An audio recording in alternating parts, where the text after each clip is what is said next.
बाबाओं को इस तरह के सीन करते हुए देखते हैं जो चमत्कृत करने की वजह से लोगों को हजारों की संख्या में अपने पीछे दरबार में लगा के बैठते हैं। अशोक गहलोत जी आए थे और जैसे ही मंच पे चढ़े तो पीछे से कुछ लोग चिल्लाने लगे कि अंधविश्वास को कब आपने जाना कि ये लोग जो इस तरह का कृत्य कर रहे हैं ये अंधविश्वास है, लेकिन मैं इसे कला से समझा सकता हूँ।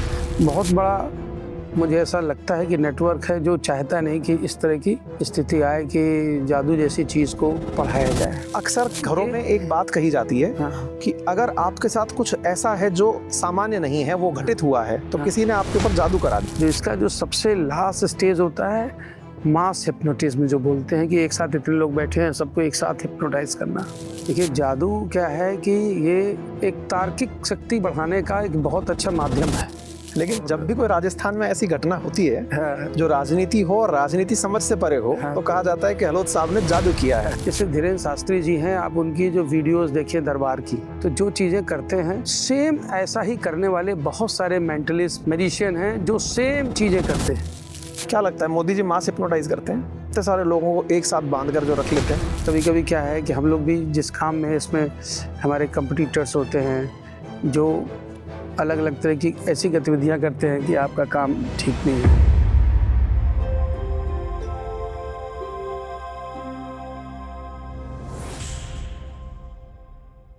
नमस्कार साथियों, स्वागत है आप सभी का अंकित इंस्पायर्स इंडिया पर।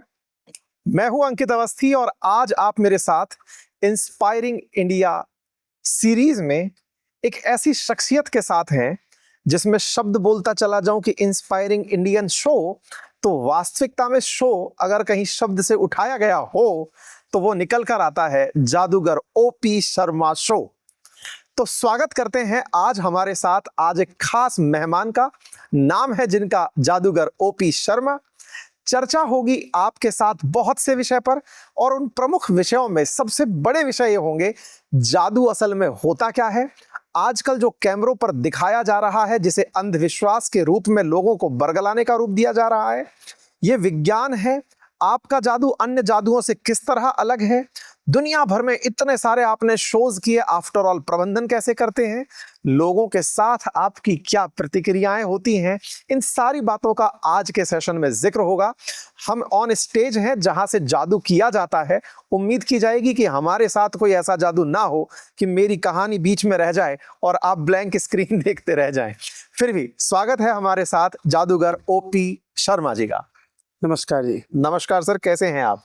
बहुत अच्छे हैं। आपकी इस जयपुर शहर में हम लोग 6वीं बार अपना ये शो लेकर आए हैं और ख़ासतौर से राजस्थान की जो धरती है ये बहुत कला प्रेमी है और कलाकारों का यहाँ बहुत सम्मान होता है। प्रेम के साथ सम्मान भी बहुत है कलाकारों का। तो हम लोग को तो बड़ा रास आता है जयपुर शहर और इसीलिए समय समय पर हम लोग आते रहते हैं। और अभी भी लगभग 1 महीना हो गया यहाँ बिरला ऑडिटोरियम में हम लोग को शो करते हुए। बहुत लोगों ने पसंद किया, बहुत सराहा और बहुत सारी संस्थाओं ने मान सम्मान भी दिया, तो बहुत अच्छे हैं। ठीक है, तो आपने शुरुआत में ही ये जानकारी दे दी कि आप जयपुर में हैं, जयपुर के बिरला ऑडिटोरियम में हैं और बिरला ऑडिटोरियम में आज से 2 दिन पहले मेरे परिवार के सदस्य आपके शो को देखने के लिए आए थे। उनके चेहरे पर जो खुशी का भाव था वो मुझे यहाँ तक आने से रोक नहीं पाया।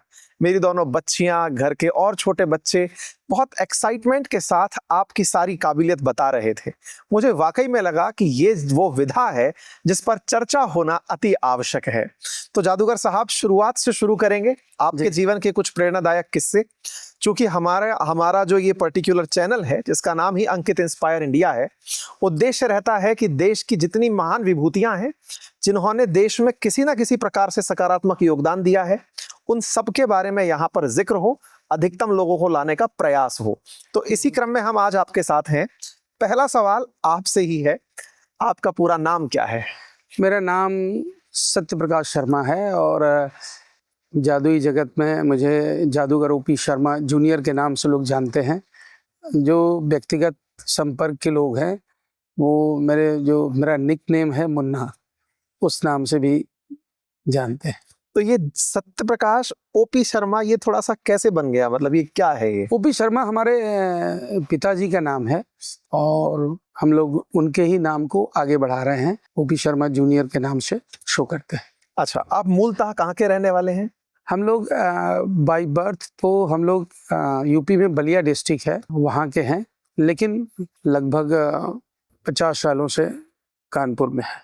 अच्छा, 50 सालों से आप कानपुर में हैं। जी जी। तो एक तरह से यूपी के अंदर अगर ये शहर कानपुर पहचाना जाए तो ये एक अतिशोक्ति होगी कि साहब ओपी शर्मा जी का शो वहां पर आपको मिल जाएगा। कानपुर में हमारा जो निवास है, हमारा मुख्यालय है, वो भूत बंगला के नाम से बहुत प्रसिद्ध है और बहुत चर्चित है। 1992 में ये बन के तैयार हुआ था, लगभग 3.5 साल इसको लगा था बनने में, और ये मेरे पिताजी का बहुत ड्रीम प्रोजेक्ट था। ओके। और पूरा उसको डिज़ाइन भी हमारे पिताजी ने किया था और खुद लग के उसको तैयार कराया और उसकी बड़ी चर्चा रही बहुत दिनों तक। कोरोना तक हम लोग उसमें आम पब्लिक को अलाउड करते थे, लोग विजिट करते थे। कुछ दिन हम लोगों ने उसके कुछ टिकट भी रखे थे, लेकिन बाद में फ्री कर दिया गया था। लेकिन कोरोना के बाद से फिर बंद कर दिया उसको, मतलब आम पब्लिक के लिए। उसमें हमारा मुख्यालय है, हेड ऑफिस है, सारी गतिविधियां वहीं से होती हैं। जो जादू का हमारा शोध तंत्र है वो भी वहीं से काम करता है।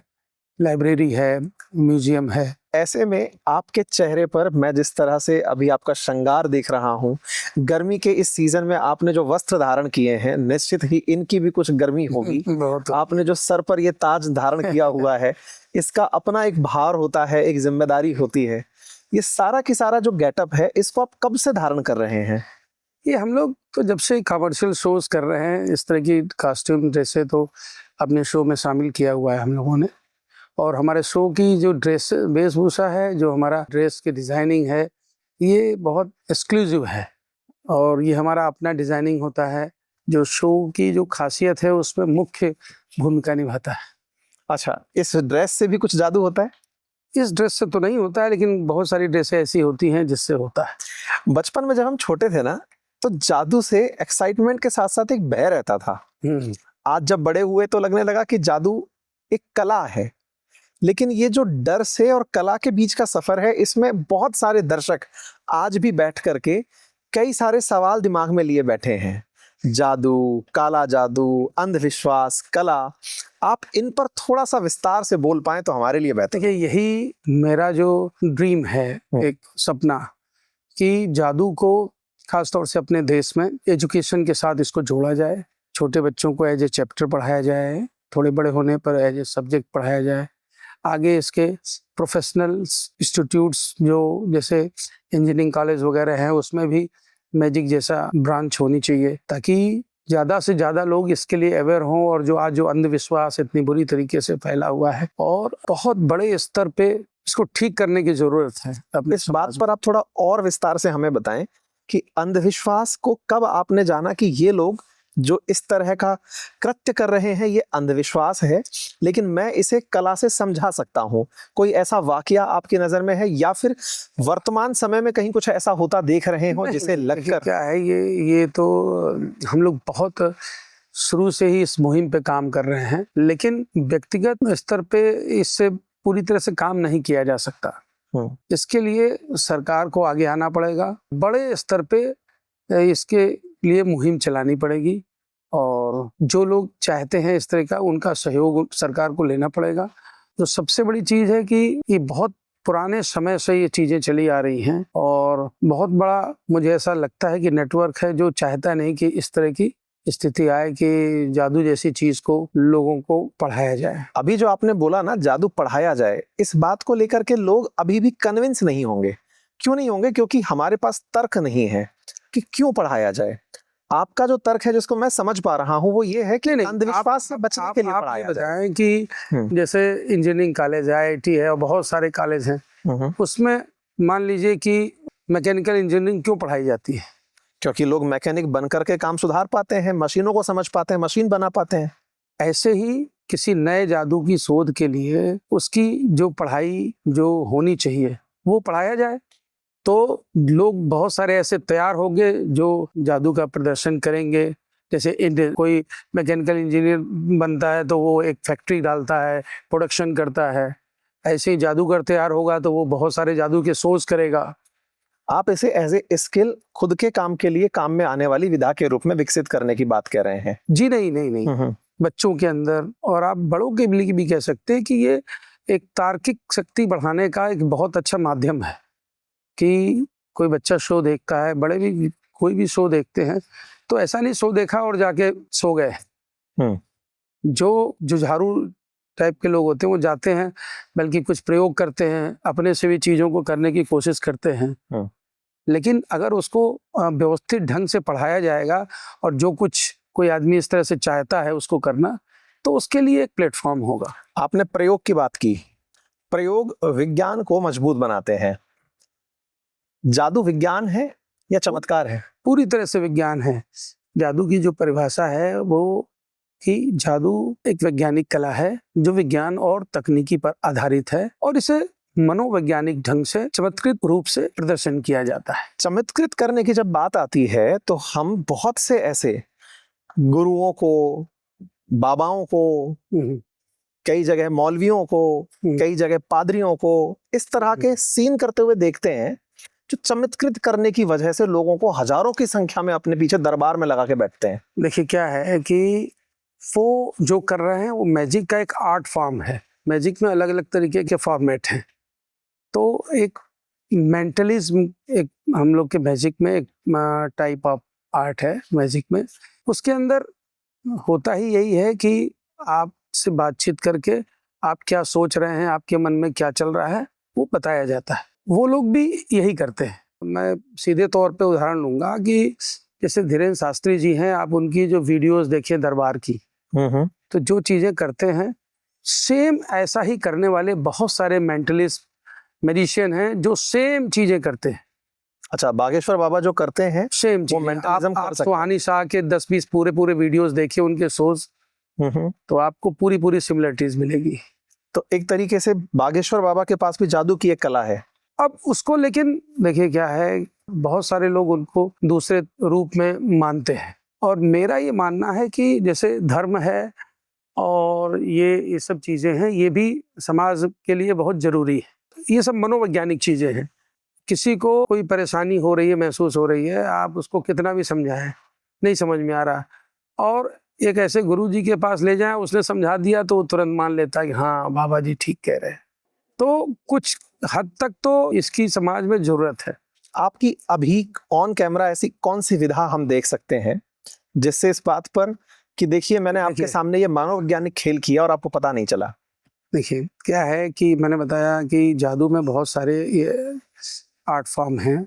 हम लोग जो करते हैं ये इल्यूजन बेस्ड शो करते हैं। ओके। पूरा हम लोग का जो पूरा शो है इल्यूजन बेस्ड शो होता है, और ये एक टीम वर्क का काम होता है, और एक पहले से तैयार की गई व्यवस्थाओं के तहत होता है। ओके। लेकिन ये नहीं है कि मैजिक में सिर्फ यही है। जैसे हमने एक बताया आपको कि मेंटलिज्म एक है, इसके अलावा स्किल ऑफ हैंड्स, जिसको हाथ की सफाई भी जादू में बोला जाता है, आम बोलचाल में उसको मैजिक की भाषा में स्किल ऑफ हैंड्स बोलते हैं। जो बहुत सारी चीजें वो प्रैक्टिस करने के बाद वो डेवलप होता है। प्लेइंग कार्ड्स के आप जितनी भी ट्रिक्स मैजिक में होती है उसको स्किल ऑफ हैंड्स में आता है। आपसे बात कर रहे हैं, ये पेन लिया, हाथ में लिया, हमने गायब कर दिया, तो ये स्किल ऑफ हैंड्स है। आपने ऐसे हाथ किया, इसमें सुपारी आ गई, पेड़ा आ गया, आपको दे दिया, ये स्किल ऑफ हैंड्स है। तो ये हम लोग लेकिन इस क्षेत्र में काम नहीं करते हैं। हम लोगों ने, हमारा जो पिताजी हमारे वो हर क्षेत्र में माहिर थे, ये उनको ये सारी चीजें भी आती थी। लेकिन हमने जब से इस काम को संभाला तब से जो कमर्शियल स्टेज शो होता है उस पे ही काम किया और उसी को ही आगे बढ़ाया। अभी कितने लोगों की टीम है आपके साथ? ये करीब 80 लोगों की टीम है। अच्छा, जिनका एक संयुक्त प्रयास होता है जिससे आप एक इल्यूजन क्रिएट करते हैं। जी। जो स्टेज के पार बैठे हुए लोगों को एकदम आश्चर्यचकित विस्मय में डाल देता है कि ये क्या हो गया है। ऐसे केस में कभी ऐसा हुआ आपके साथ कि आप स्टेज पर कोई शो कर रहे हो और वो इल्यूजन क्रिएट नहीं हुआ हो? ऐसा लाइव शो में तो हम लोग के साथ नहीं हुआ है, लेकिन प्रैक्टिस सेशन में या कुछ नई चीजें जब तैयार कर रहे हैं उसमें ये चीजें होती रहती है। हमारे पास 6 गोडाउन्स हैं केवल मैजिक का सामान भरा पड़ा है। इतना सारा सामान हम लोग बनाते हैं, रिसर्च करते हैं, उस पर काम करते हैं, तो लेकिन प्रदर्शित वही करते हैं जो हमारा एकदम मास्टरपीस आइटम होता है। अच्छा, कभी ऐसा हुआ कि आप अपने प्रदर्शन में हो, क्योंकि आपने 40,000 शो किए हैं, और ऐसा कोई व्यक्ति आपके सामने हो और चिल्लाने लगा हो कि ये तो ये किया है, ये तो ये किया है, मैंने पता लगा लिया है, कुछ ऐसा कभी ऑकवर्ड सिचुएशंस क्रिएट हुई आपके साथ? होती है ऐसे नहीं। अभी यही शो कर रहे थे, एक दिन एक व्यक्ति पीछे से वहाँ लास्ट में रो में बैठा था, उसने शो में एक आवाज़ मारी कि शर्मा जी मज़ा नहीं आ रहा है। तो हर तरीके के लोग आते हैं। थोड़ी देर बाद एक दो आइटम हमने और दिखाया, फिर उसने बोला शर्मा जी मज़ा नहीं आया। तो भाई और भी पब्लिक डिस्ट्रैक्ट होती है, तो भाई हमें उसका संज्ञान लेना पड़ा। हमने कहा भाई आपको अगर मज़ा नहीं आ रहा है तो आप अपने पैसे क्यों बर्बाद कर रहे हैं? आप काउंटर पे जाइए, मैं अभी बोल रहा हूँ, आपके पैसे वापस हो जाएंगे। आप आराम से घर बैठिए, जादू मत देखिए, ताकि जो दूसरे लोग जिनको मज़ा आ रहा है उनको डिस्टर्बेंस ना हो। और अशोक गहलोत जी आए थे और जैसे ही मंच पे चढ़े तो पीछे से कुछ लोग चिल्लाने लगे, भाई हमने पैसा पॉलिटिकल कार्यक्रम देखने के लिए नहीं दिया है, हम मैजिक देखने आए हैं। इतनी बड़ी शख्सियत आपके सामने खड़ी है और आप इस तरह से, तो वो इस तरह की चीजें तो होती हैं। ऐसे में आप लोग जब इस तरह का क्राउड प्रबंधन कर रहे होते हैं, ये जो आप बात कहने जा रहे हैं, ये कि हमें ऐसे सिचुएशन में हमको ऐसे लोगों को कैसे हैंडल करना है। हाँ, ऐसे लोगों को कैसे हैंडल करना है। तो कभी कभी बहुत बहुत बहुत विपरीत स्थितियां भी रहती हैं। कभी कभी क्या है कि हम लोग भी जिस काम में है इसमें हमारे कंपटीटर्स होते हैं जो अलग अलग तरह की ऐसी गतिविधियां करते हैं कि आपका काम ठीक नहीं हो। यही चैलेंजेस जो हैं आपको आगे जब पहुंचते हैं तो आपको फेस करना पता होता है, तभी आप पहुंच पाते हैं। हर कलाकार के जीवन में उसके रंगमंच के अलावा भी एक जीवन होता है। आपका जीवन कैसा है? दुनिया को खुशी देते हो, हंसी सबके चेहरे पर लाते हो? ये बिल्कुल सही है। हाँ। कि हम लोग का जो व्यक्तिगत जीवन है ये बहुत ही समर्पण वाला है, और जो आम आदमी जो अपनी जिंदगी जीता है उससे बिल्कुल ही अलग होता है। हमारे लिए कोई भी त्योहार नहीं होता है। जैसे संडे के दिन सब लोग छुट्टी मनाते हैं, हम लोग संडे को ज़्यादा काम करते हैं। त्योहारों में बहुत सारे त्योहार ऐसे होते हैं कि हम लोग चाहते हुए भी घर नहीं जा पाते हैं। बहुत सारे घर के फंक्शंस होते हैं कि नहीं पहुंच पाते हैं। ये तो मतलब एक हमारे साथ बहुत अच्छा रहा कि बच्चों के साथ नहीं रहे, फिर भी बच्चों ने अच्छी पढ़ाई की, अच्छी सिचुएशन में अपने आप को रखा। उसके पीछे भी लॉजिक उनके लिए ये रहा कि भाई अगर पिताजी हम लोग को समय नहीं दे रहे हैं तो कुछ ऐसा कर रहे हैं जिसकी वजह से वो त्याग उनको करना पड़ रहा है।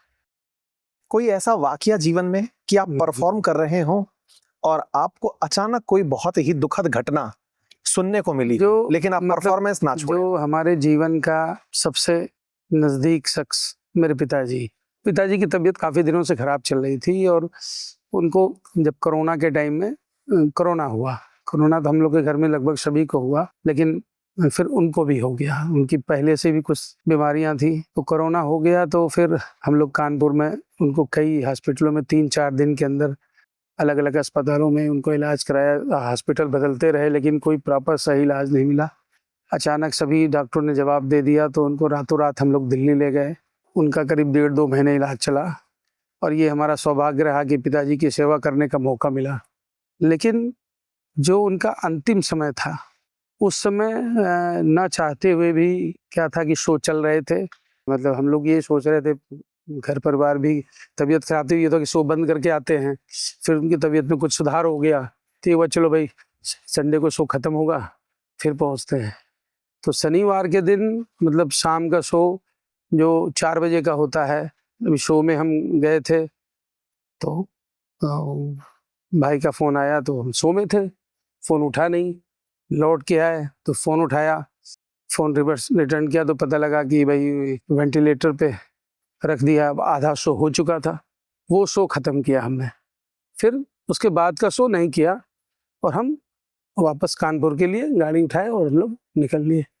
लेकिन अब वो करीब 7 बजे शो ख़त्म हुआ, हम लोग 15 मिनट में निकले, करीब 10 बजे 10:30 बजे तक ये सूचना आई कि पिताजी एक्सपायर हो गए। तो ये भी स्थिति होती है। आप एक और घटना बताते हैं, ये बहुत शुरुआती दौर की बात है जब हमने कमर्शियल शो, स्टेज शो चालू किया था। बस्ती के अंदर हम लोग शो कर रहे थे और हमारा सिल्वर जुबली शो था। शहर की बड़ी अच्छी अच्छी शख्सियत लोग गेस्ट थे उस दिन। शो चल रहा था, कुछ इलेक्ट्रिसिटी में डिस्टरबेंस था, तो बार बार लाइट्स ऑफ हो जा रही थी, शो बीच बीच में ब्रेक हो रहा था। तो वो शो चलते हुए मैं साइड में गया, कुछ अचानक लाइट गई, वो मेरा हाथ जो है एक पाइप में लड़ गया और मतलब यहाँ से जैसे ये बेंड है, ऐसे यहाँ से ऐसे बेंड होके ऐसे पूरा लटक गया, टूट गया हाथ। ओहो। और मुश्किल से 20 मिनट का शो हुआ होगा और पूरा शो बाकी था। आप वो सोचिए कि मैंने उस टूटे हाथ से, मेरे भाई साहब थे कजन ब्रदर, वो अंदर भाग के आए, एक लकड़ी के जैसे वो होता है ना स्टील लकड़ी वाला, हाँ। वो ऐसे रखा उन्होंने, एक मतलब कपड़ा बांधा और ऐसे टूटे हाथ से करीब 30-35 मिनट मैंने शो दिखाया। और जो डॉक्टर सामने बैठे थे, शो खत्म होने के बाद उनके ही क्लिनिक में जाके फिर प्लास्टर चढ़ाया। ये जो जनता सामने बैठती है वो निश्चित ही कलाकार की ऊर्जा होती है। और मैंने यही आपसे पूछा भी कि इतना रात का समय है और आप इसी ऊर्जा के साथ अभी तक हैं, क्योंकि आपको दिन भर उन लोगों ने ऊर्जावान भी रखा है। मैं इसी के साथ जादूगर साहब एक सवाल और पूछना चाहूंगा कि कोरोना का अभी थोड़ी देर पहले जिक्र हुआ था। बहुत सारे कलाकार जो कि स्टेज परफॉर्मर थे, कोरोना के चलते वो परफॉर्म नहीं कर पा रहे थे। क्या ऐसा कुछ हार्ड समय आप लोगों का भी आया? बिल्कुल, मतलब मैं तो मतलब ये स्थिति ऐसी थी कि जब कोरोना आया, हम लोग सब काम बंद करके, और इसी जयपुर में हमारा कोरोना पे जो कोरोना था 2020 का, रविंद्र मंच की मेरी बुकिंग थी अप्रैल मई 2 महीने की, पैसा ऐसा सब जमा था। भरतपुर में हमारा शो हुआ, उसके बाद हम लोग मार्च में हम लोग ब्रेक रखते हैं होली और एग्जाम की वजह से। तो सब लोग, अच्छी बात यह थी कि सारी टीम अपने अपने घर थी और यहाँ शो स्टार्ट होना था अप्रैल मई में, और कोरोना आया। तो शुरू में 2-3 महीने तो बड़ा मजा आया, घर जाने का मौका जो मिला। इतना रिलैक्स टाइम कभी लाइफ में मिला ही नहीं था।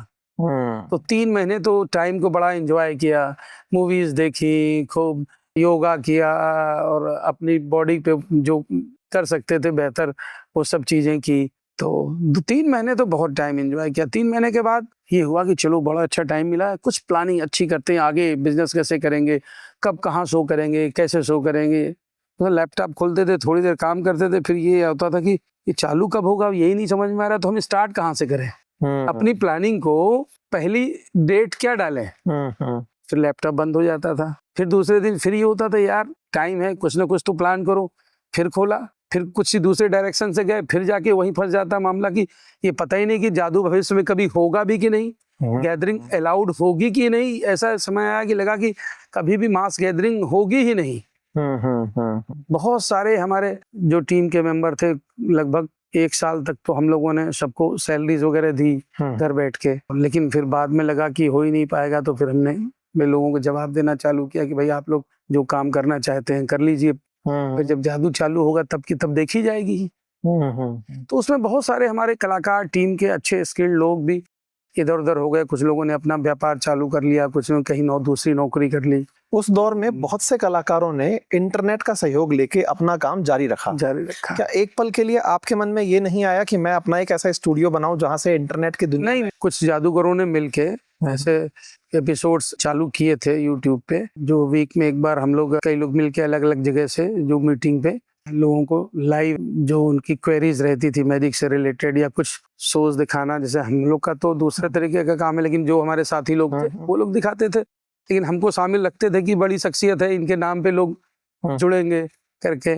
तो उसमें काफी दिन चला, लेकिन वो मतलब बहुत जल्दी ही बैठ गया मामला। क्योंकि मैजिक क्या है कि ये लाइव ही इसमें मजा है, स्क्रीन पे इसका कोई बिल्कुल कुछ भी नहीं है। अब लाख भले लाइव देख रहे हो, लेकिन देख तो स्क्रीन पे रहे ना। आपके वर्तमान जीवन में जितने भी लोगों से आपके संपर्क होते हैं, उन सब में सबसे ज्यादा क्यूरियस प्रश्न आपको लेकर क्या होता है, जो हर व्यक्ति आपसे लगभग कॉमन सवाल पूछता है? देखिए, सबसे पहली चीज तो एक सवाल सबसे पहले दागा जाता है कि जादू क्या है। हाँ, तो सबसे पहला सवाल आता है कि जादू क्या है। दूसरी चीज कि जादू का भविष्य क्या है। ये सवाल जो है जरूर आता है कि जादू का भविष्य क्या है। तो ये जो आवरा का डाबरा, ये जो डायलॉग्स बाजी जो होती हैं, ये कोई मंत्रिक विधान है, बस मनोरंजन विधान है? ये सिर्फ मनोवैज्ञानिक, ये Okay. सिर्फ साइकोलॉजिकली लोगों को इम्प्रेस करने के लिए, उस पर्टिकुलर टाइम पे उनको एक बांधने के लिए जो कहते हैं ना, वो इस तरह की चीजें यूज की जाती। अच्छा, तंत्र का उपयोग जादू में होता है, हाँ या ना? नहीं, तंत्र को पहले डिफाइन किया जाए कि तंत्र मतलब आप क्या समझ रहे हैं। हम लोग तो जादू, तंत्र, टोटका, हाँ, इन सब को अंधविश्वास के उस टूल में, उस अपेक्ष में ये तंत्र जैसी चीज कुछ है, तंत्र मंत्र कुछ नहीं होता। अच्छा, तंत्र मंत्र कुछ नहीं नहीं होता। होता। जादू टोटका जो शब्द एक साथ, नहीं, ये सब कुछ नहीं होता है। क्योंकि अक्सर घरों में एक बात कही जाती है हाँ, कि अगर आपके साथ कुछ ऐसा है जो सामान्य नहीं है, वो घटित हुआ है, तो किसी ने आपके ऊपर जादू करा दिया। जादू करा दिया, ये 100% ये मतलब लोगों को ठगने और बरगलाने की बात है। आपसे कभी किसी ने कहा है कि जादूगर साहब इस पर जादू कर दो हमारा? बहुत सारे लोग आते हैं कि मेरा बॉयफ्रेंड है, वो इस लड़की के चक्कर में है, उसको मतलब मेरे बस में कर दीजिए। वशीकरण करते हैं क्या वैसे आप? होता ही नहीं, करेंगे कहाँ से? तो ये हिप्नोटिज्म तो आर्ट है, हैं? हिप्नोटिज्म तो आर्ट है।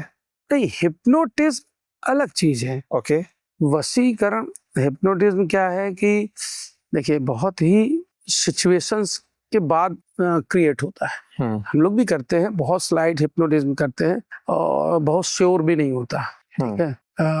लेकिन हिप्नोटिज्म होता है, ये पूरी सच्चाई है। और इसके भी अलग अलग स्टेजेस हैं। जो इसका जो सबसे लास्ट स्टेज होता है मास हिप्नोटिज्म, जो बोलते हैं कि एक साथ इतने लोग बैठे हैं, सबको एक साथ हिप्नोटाइज करना। क्या लगता है मोदी जी मास हिप्नोटाइज करते हैं? बिल्कुल, इतने सारे लोगों को एक साथ बांध कर जो रख लेते हैं। ये तो मोदी जी मित्र हैं आपके? मित्र तो नहीं। कोई जादू वादू तो नहीं सिखा दिया उनको? पता चला हो कि सुनो साहब, मैं आपको एक बड़ा विधान दे के जा रहा हूँ, बस अब आप इसका यूज करिए। लेकिन उनकी अच्छा, चलिए, टीम, कोई राजनेता आपके पास आया जो इस थॉट के साथ आया हो कि भाई मुझे कोई जादू दे दो? बहुत सारे लोग आते कि जादू दे दो हमें। हमने मतलब पिताजी ने खुद विधानसभा का चुनाव लड़ा हुआ है। अच्छा, हाँ, तो अगर वो चीजें होती तो विधानसभा का चुनाव हम हारते थोड़ी। आप पहले रिजल्ट देते होंगे, देखो ये काम नहीं किया है। आपके साथ अभी थोड़ी देर पहले जिक्र में अशोक गहलोत जी का नाम आया। हमारे राजस्थान में उन्हें जादूगर भी कहा जाता है, तो कभी इस तरह का संवाद हुआ? हाँ, उनसे हमारी कई बार मुलाकात हुई है। गहलोत जी से 4-5 बार मुलाकात हुई है और कई अलग अलग चीजों पे चर्चा भी हुई है। बेसिकली उनके फादर जो कि मैजिशियन थे और ये अपने पिताजी के साथ उनके शोज में शामिल भी रहे, बल्कि हमारे मन से भी उन्होंने कहा कि हम 4-5 कंट्री का नाम लिया कि वहाँ अपने पिताजी के साथ हम शो में गए उनके साथ में। तो जादू से तो जुड़ाव उनका है ही है। लेकिन जब भी कोई राजस्थान में ऐसी घटना होती है जो राजनीति हो और राजनीति समझ से परे हो, तो कहा जाता है कि गहलोत साहब ने जादू किया है। जादू किया है, राजनीति के जादूगर जो है उनको कहा जाता है। तो चलिए, ये तो सर बहुत अच्छी बात है, राजनेता आकर आपसे जादू सीखने आते हैं और सब लोग जानना तो जादू के बारे में यही चाहते हैं कि ऐसा क्या है जो कि समझ से परे है, लेकिन आप कह रहे हैं वो कला है और ऐसी कला सब तक पहुंचे, ये हमारी भी मंशा है कि कला को बहुत अच्छे से अंधविश्वास से दूर रखकर लोगों तक पहुंचाया जाए। तो निश्चित ही भारत का ये जो टैलेंट है, हालांकि दुनिया में बहुत सी जगह जादू दिखाया जाता है, लेकिन जिस अंदाज में आपकी प्रस्तुति होती है, घर पे जो मेरे चर्चाएं हुई आपके अंदाज को लेकर के, वो बहुत ही काबिले तारीफ है। आपने अपने इतने व्यस्त समय में इतना समय निकाला और इतनी मेहनत के साथ आप हमारे साथ अभी भी बड़े असहज पीड़ा में हैं, आप मुझे प्रतीत हो रहा है, पर फिर भी आप लगातार बैठे हैं। थैंक यू सो मच, आपको ईश्वर ऐसी ही बुलंदियां दे। बहुत बहुत धन्यवाद। Thank you.